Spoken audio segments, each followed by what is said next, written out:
Department of Education, did you wish to comment? I can comment at. Okay. I can comment at the end. Thank you. Were you going to present today or? Yes. Okay, go ahead. Great. So good morning, and thank you to the chair and subcommittee for hearing this issue today. My name is Tracy Patterson with California Food Policy Advocates, a nonprofit organization dedicated to improving low-income Californians' access to nutritious, affordable food. California is a state of sobering contradictions. We have the world's 7th largest economy, yet the nation's highest rate of child poverty. We grow almost half of the produce that feeds the nation, but nearly 2 million households with children in our state cannot consistently afford enough food. And poverty has a profound negative impact on children's ability to learn, grow, and thrive. And the federal school meal programs exist to help mitigate those effects. 3.3 million California students are eligible for free and reduced price meals. Unfortunately, on a typical school day, 2 million of those students miss out on the health and academic benefits of school breakfast. By failing to reach children with breakfast, we fail to provide essential resources to struggling students, and that undermines efforts like LCFF to more equitably educate children throughout California. A substantial body of evidence and common sense shows that breakfast, and in particular school breakfast, has tremendous benefits for students. Improved attendance, increased cognitive function, improved behavior, and better test scores, among others. And for school districts, each breakfast serve draws down critical federal funds. So currently, many California schools do offer breakfast, but they hinder participation by serving breakfast only before school begins. Integrating breakfast into the school day ensures that students have access. Robin McNulty is going to speak about her experience implementing breakfast in the classroom, but there are many other ways to offer breakfast after the bell. Grab and go, a mid-morning nutrition break, or extended cafeteria hours, just to name a few. Experience in other states and pioneering schools in California shows that after the bell breakfast increases student participation, benefits students, and improves the fiscal viability of school nutrition programs. So we're asking you to support increased school breakfast participation in 2 ways. First, by allocating additional funds for school meal reimbursements. $5.8 million would fund meals for an additional 584,000 low-income students. This would also draw down approximately $50 million in federal funds. Second, by expanding school breakfast startup and expansion grants. $4.2 million, in addition to the $1 million currently allocated, would provide grants to schools that need help to convert their breakfast programs. And we also ask that you optimize these investments with a requirement that high poverty schools, by the end of the next school year, offer breakfast after the bell if 60% of their enrolled students are free and reduced priced eligible, and offer breakfast after the bell free of charge to students if at least 80% are low income. We're grateful for the support of hunger, health, and children's advocates on this issue. We're also encouraged by very strong support from California voters. A field poll showed that 2/3 of voters believe that schools should improve access to breakfast by serving it after the start of the school day. We've been working with the School Nutrition Association to determine the best policy to increase breakfast participation, and we value their partnership and will continue to work with them. Thank you for the time and consideration, and I'm happy to answer any questions. Mr. Chairman, Mr. O'Donnell. I've got to run. So we're looking at a mandate here, right, for certain schools. And this is traditional public schools and charters, right? Well, charter schools are not beholden to the state meal mandate at all. Why wouldn't you, if they have 60% or above threshold, why wouldn't you ask them to meet the same requirement? Sure. I think they'd welcome that, quite frankly, because its funding's coming with it. Well, right? So why wouldn't you ask for that? We did sponsor legislation in 2012 that would have extended the state meal mandate to charter schools, but that was vetoed.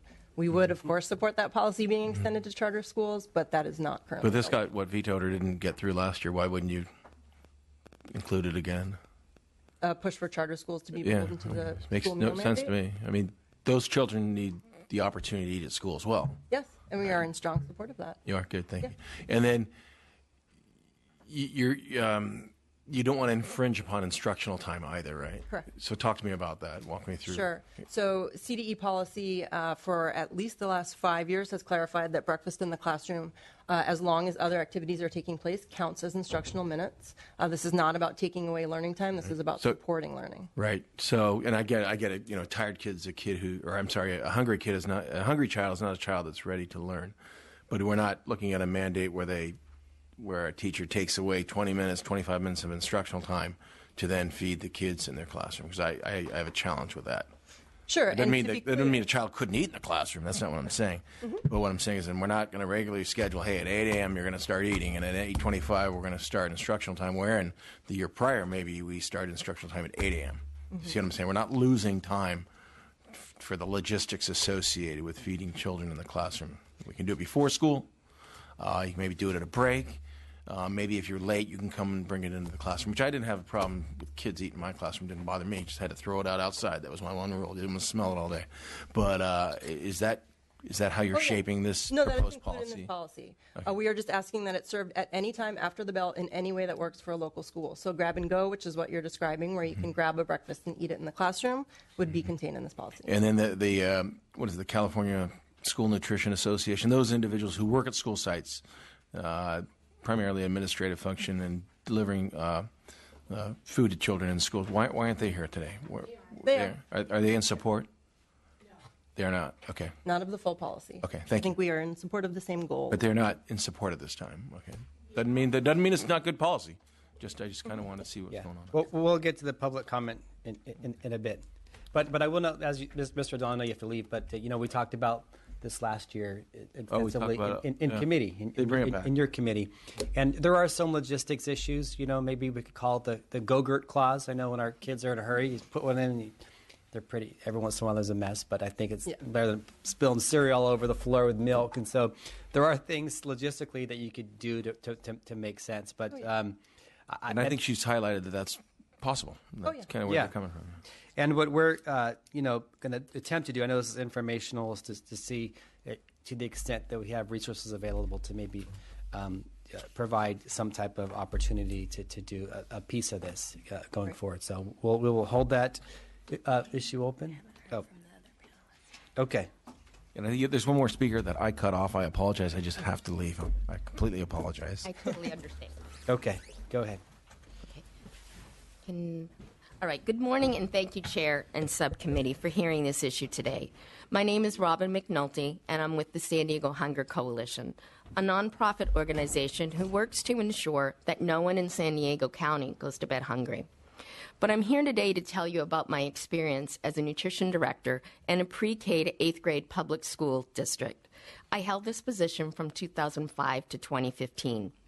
The Lemon Grove School District serves a highly diverse educational population of 3,900 children. Roughly 80% of the students are eligible for free or reduced priced meals, and nearly 32% of the children are English language learners. The district's school breakfast program was served before the school day and had a participation rate of about 25%. Several of the schools were in their third and fourth year of state monitoring due to No Child Left Behind Act. Breakfast in the Classroom, or known as BIC, was highly recognized throughout San Diego, the state of California, and on the national level. The breakfast program provided a win-win for students, families, school staff, and nutrition services. In the spring of 2010, the school district's cabinet and board agreed that breakfast in the classroom was to be implemented at the beginning of the next school year. We began to work with San Diego Unified School District to provide Lemon Grove's custodians, principals, teachers, nutrition staff, and bargaining unit representatives to observe BIC in action. There were rumors and concerns ranging from more work would be added to the daily schedule, spills would attract vermin, and loss of instructional time. This, along with impending furlough days, did not make for an open door for the new breakfast program. With the support of local public advocates, food service directors who had success with BIC, school staff, parents, and students, we continue to hold public forums and meetings to address concerns about BIC. We also mailed letters to household and put informational materials wherever the families could access them. The startup costs were covered by state breakfast expansion grants and other small grants from nonprofit groups. It was a very busy summer to get 8 schools set up for the BIC rollout. As a matter of fact, on that first day of school in San Diego, it rained, but it only added to the excitement of the day. There were numerous bumps along the way, but nothing that could not be overcome. And I'm happy to report the BIC program remains at each of the schools. We saw daily breakfast participation increase to 83%. 5 years later, it remains between 75 and 83%. The same results as reported by many studies were true in our district. More children made it to school on time with an average daily participation rate of 98%. School health officers reported fewer students complaining of stomach aches or headaches because of not eating. Teachers reported the children were focused on the lessons and less disruptive during the morning class time. School test scores increased, and there was less of a concern of a state takeover. One parent called and was thankful she didn't have to pay for her children's meals, and she was excited to use that money for after-school activities. Another parent appreciated not having the morning rush and arguments. He said, "The extra 10 minutes helped to get my family ready to go without meltdowns." Students enjoyed the opportunity to socialize with their peers and eat in the classroom. Nutrition services staff, in turn, increased hours, and it helped their families' budgets. As a business department, Nutrition Services was able to remain fiscally solvent. This was greatly appreciated by the district's governance board and superintendent. A state policy of breakfast after the bell in the neediest schools would move the naysayers to the starting line and engage them. Once the breakfast program is in place, we can't help but notice the positive results. Other states have determined this to be a worthwhile program and passed similar legislation.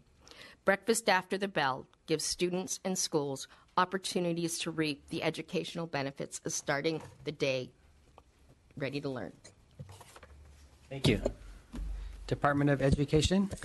Deborah Brown on behalf of State Superintendent of Public Instruction Tom Torlakson. I would note the superintendent's very strong support for providing healthy meals to students. And so if the legislature were to approve this, we think one of the key things would be flexibility for for the reasons already stated, because what will work in one district won't necessarily work in another. So having the flexibility to increase the number of meals served is important. Okay. Thank you. I was really interested in hearing how it worked and some of the logistics issues, and so thank you for providing that. And now I want to open it up to public comment about this, but maybe especially for some of the others can talk specifically about any concerns or logistics issues that you may have or recommendations going forward. Chair and members, Kathy Mossberg, representing the California Association of Food Banks. The folks that we see every day in our facilities are coming in and piecing together these various programs. Any greater access to school nutrition programs help these families make ends meet by the end of the month. So we really do think that some level of certainly seeing an increase in these programs would be incredibly helpful to those low-income folks. Thank you. Good morning, Mr. Chair. Leangela Reed on behalf of the California School Nutrition Association, the food service directors in the schools who are actually having to kind of figure out the best way to provide breakfast to the students every day. We do agree for the importance of breakfast and feel that that wherever possible, that if we can provide a meal to a child, that it should be done. And we think we're doing that. The concern we have is over this strict mandate. The fact is, we've increased breakfast from 10,010-11 to the 13-14 school year. Breakfast participation has increased 17% with great help from the CDE on that. We've added nearly 850 sites serving breakfast, and we've added in 13-14, we served 45 million more breakfasts than we did in 10-11. So it's working. But the reason it's working is because folks can create a program that adapts to their circumstances and their capacity. In many cases, it's before the bell. In some cases, it is a grab and go. Some cases, it's after the bell. In some cases, it's a brunch. In some cases, like in Snowline, where the students are on the bus for 2 hours, to have them wait till after the bell wouldn't be fair. So what they do is actually they greet the buses with the food, and as the children are getting off the bus, they're handed a breakfast before the bell.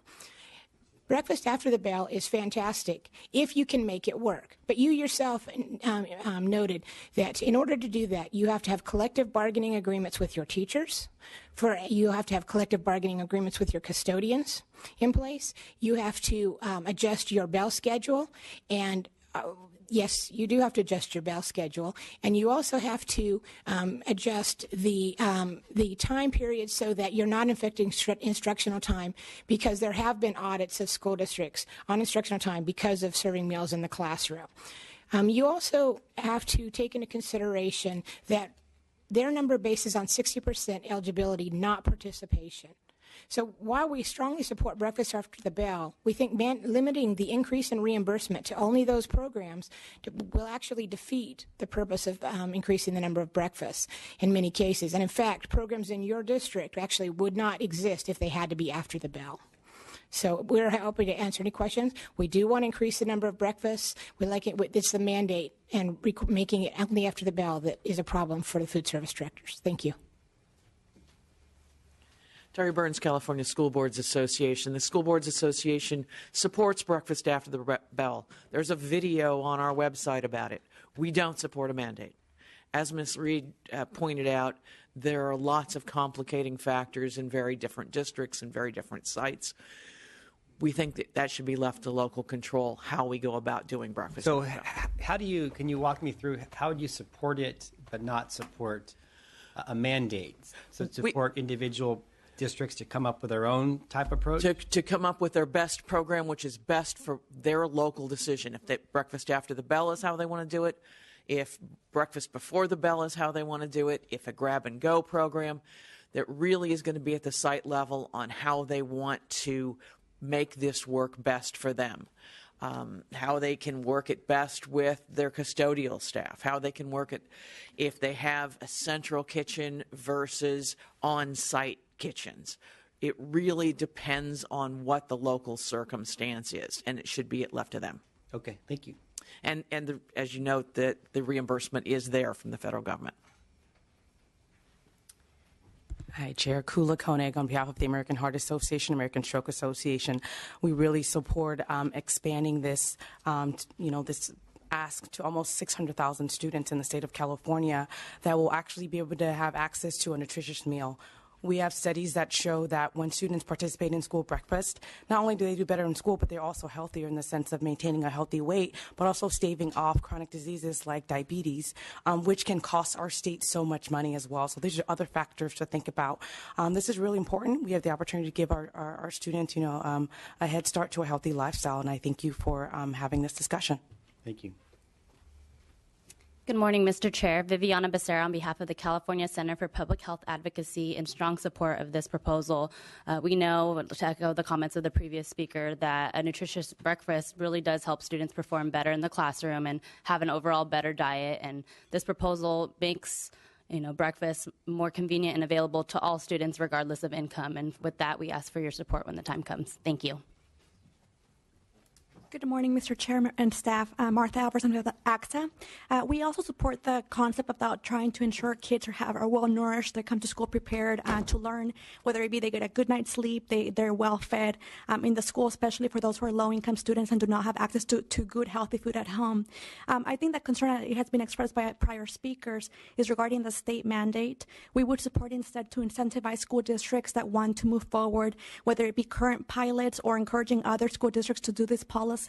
There's a lot of policy considerations to be kept in mind.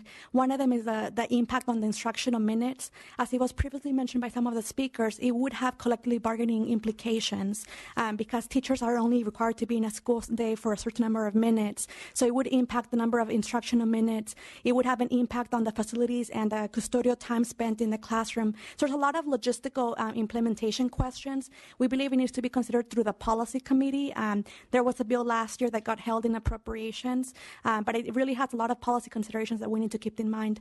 On the budget side, we do believe it will be more than $5 million of reimbursement for school districts for the meal cost. There will be cost on the bargaining implications. So we really think that it's going to be a much more bigger mandate than what the committee analysis indicates. Thank you for your consideration about these concerns. Elizabeth Munguia on behalf of the California Association of School Business Officials. Just kind of want to echo the comments that were made previously by the speaker, and we agree, with the intent of what this proposal is trying to do. However, we also acknowledge that there are other school districts that are doing things the right way, and want to also encourage other school districts to follow something that's within, their reach. Thank you. Okay, again, we will hold this item over. Consider it during the May revision. Thank you. Lastly, issue number 9, looking at funding for California Student Council programs.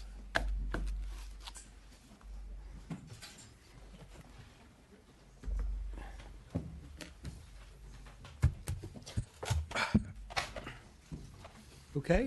LAO? Yeah. Good morning, Edgar Cabral with the LAO. I was asked to provide just some historical background on funding for the California Association for Student Councils. So just to give you a little bit of background, state funding for the councils. Prior to the recession in 2007, the state provided $33,000 in Prop 98 funding for the student councils, and $50,000 in non-Proposition 98 funding that was funded out of a vocational education budget item. In the recession, there were reductions to the amounts, so it was about a 20% reduction because of the categorical flexibility. So the amount was $26,000 in Prop 98, and then there was a $45,000 funding in the non-Prop 98 side. In 2012, in 1213, the legislature and the governor in the budget removed the non-Proposition 98 funding, that $45,000. That was part of a larger effort that the governor and the legislature made to reduce virtually all non-Proposition 98 funding for that was related to K-12 education. Then in 2013-14, through LCFF, the state consolidated about 40 categorical programs. The funding for the student councils was one of those programs that was shifted into LCFF. So at this point, there is no ongoing funding for the Association of Student Councils. Okay, thank you. Should I begin? Okay. Good morning, Chairman McCarty, staff. I'd like to begin by thanking you for your time today and for providing students with the opportunity to have their voice heard. My name is Sean Adute. I'm currently a senior at Beverly Hills High School and the state president of the California Association of Student Councils. I'm here to talk about an issue that is personal for me and for so many students across the state, our organization. The organization. We were founded nearly 70 years ago by the California Department of Education and the California Association of School Administrators to bring students together and provide a clear avenue for student voice in Sacramento. Over the years, our organization has expanded our role to providing students throughout the state with critical leadership training and has played an even larger role in enhancing the role of student voice in decision-making both at a local level and here in Sacramento. Between 1985 and 2012, we received annual state funding as part of the governor's budget. However, when categorical funding was eliminated from the budget, our line item was eliminated as well. Since then, we've been forced to take drastic measures. Currently, all of our funding comes from fees for services, donations, and grants, and we've been operating at a budget deficit for several years now and have had to raise the costs of our conferences to compensate for our lack of funding. As a result, our costs have become more prohibitive and our conferences have become more restricted to only those who can afford to come. The students who stand to benefit the most from our leadership trainings can't afford them, and our pool of representation has continued to diminish. We have made consistent efforts to include all voices, but it has become nearly impossible to do so as certain groups of students simply can't afford to attend. Luckily for me, I was able to get involved with this organization early on in my high school career. But I'm not the student who needed the training. The students who can't afford our conferences deserve these opportunities a lot more than I do, and we need to ensure that they can get involved if they choose to do so. This organization has truly transformed my life's directive. Last year, as the governmental affairs director, I was able to get real first-hand experience as a lobbyist, advocating for student voice. I worked with various policymakers, their staff, and lobbying groups to get two pieces of legislation, which were both introduced at last year's conferences, SB 532 and AB 1204, signed into law. This year, as state president, I've worked diligently with the executive directors of AXA, PTA, the County Superintendent's Organization, to expand our connections with other stakeholder associations. And also, I was offered the opportunity to be the sole student member on the State Superintendent's Accountability and Continuous Improvement Task Force, which discussed the future of accountability for California's public schools and has come with a presentation that we presented at next week's state board meeting. These opportunities have truly opened my eyes to what really goes on in politics and have shaped my college and career goals. Other students need and deserve the opportunities I had, and with the current state of funding, those students are being left out. As a result, we are asking you to propose an augmentation to the state budget for $150,000 for our organization. This is not unprecedented, as YMCA Youth and Government recently received an annual $150,000 line item in the 2013-2014 budget. As I spoke with their youth governor, I asked him how they were able to do this, and he said that their board was able to hire well-connected lobbyists to do this work for them.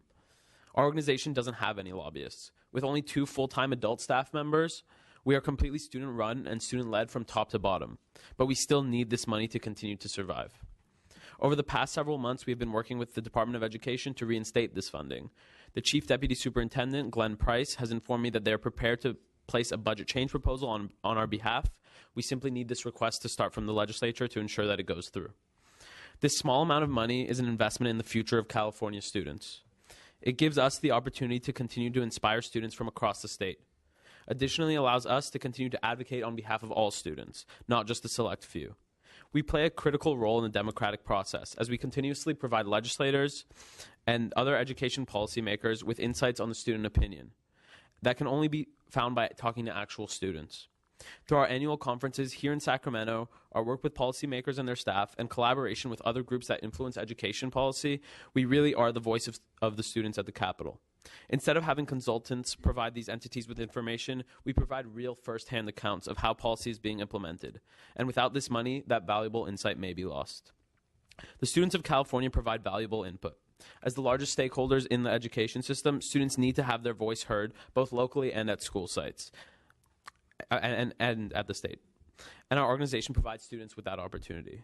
We need your support as well, and we can't push this off any further as our organization's survival is currently at risk.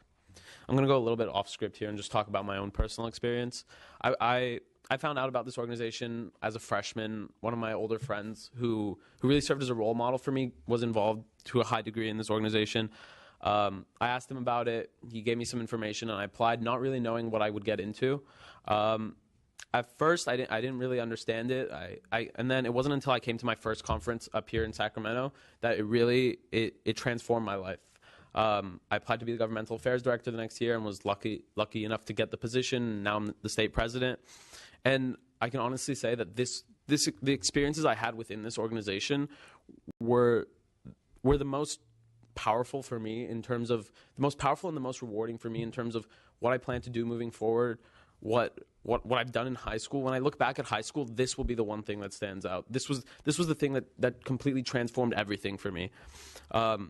I don't like to mention like the college thing, but we don't like to talk about it that much. But in all honesty, college and career is what we've been pushing in the education system, right?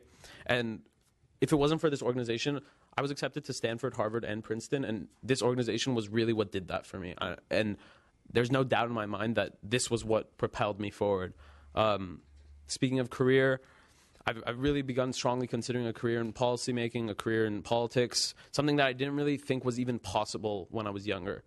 A lot of what people say is that the future is really going to be determined by people's soft skills, by people's leadership skills, and that's what we're out here what we're trying to give to the students on a personal level, trying to give them the leadership skills they need to thrive, both within their own environment and moving forward into the future. Thank you. We have to wrap it up. Sorry. Okay. And really, right now, our organization needs the money more than anything, and that's all I have to say. Thank you. Department of Education. Deborah Brown on behalf of State Superintendent of Public Instruction Tom Torlakson. I would note our appreciation for the student perspective on the Accountability Task Force. We think that was really critical for drafting recommendations that are well-rounded and focus on students, and would just note our strong support for student leadership opportunities and increased civic engagement. Okay. Thank you. Public comment on this issue?